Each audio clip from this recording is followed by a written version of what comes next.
PCJ Radio International. It's 13 hours UTC.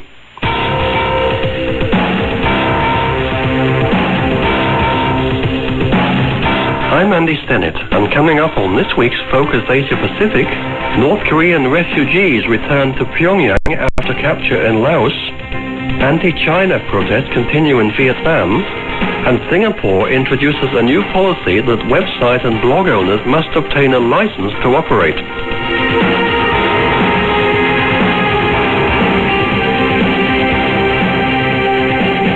Every year, hundreds of North Koreans make a dangerous journey traveling thousands of kilometers, but the epic trips made by refugees don't always end well.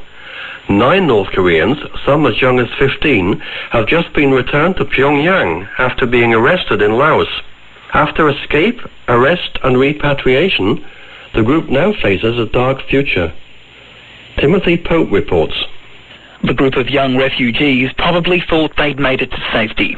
But after escaping North Korea and travelling through China, they were arrested in Laos. It's a popular transit point for those fleeing Pyongyang. From there, they could hop to Thailand and seek refugee status in South Korea. But for this group, it all went wrong. Lao authorities decided to deport them. Human Rights Watch Asia Deputy Director Phil Robertson.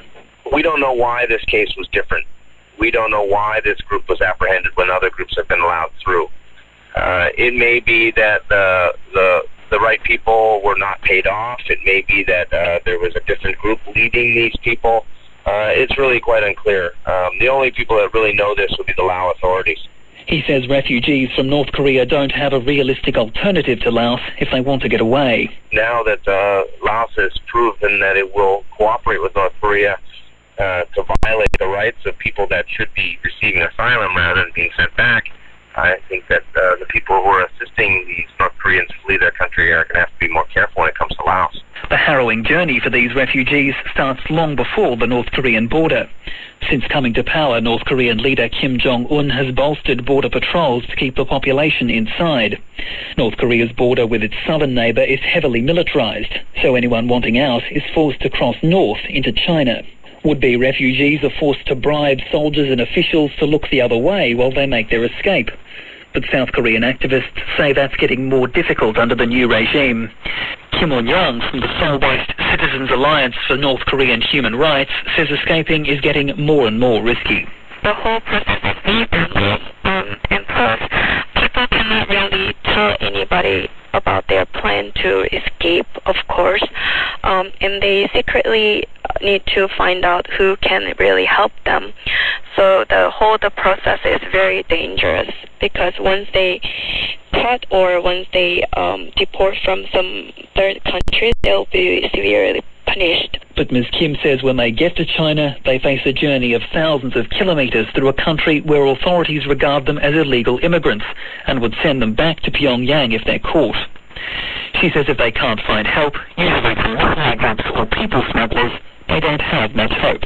If they find somebody could help them with money and taxes, and who know the directions all the way to the South Korea, only those people can actually try to escape from China.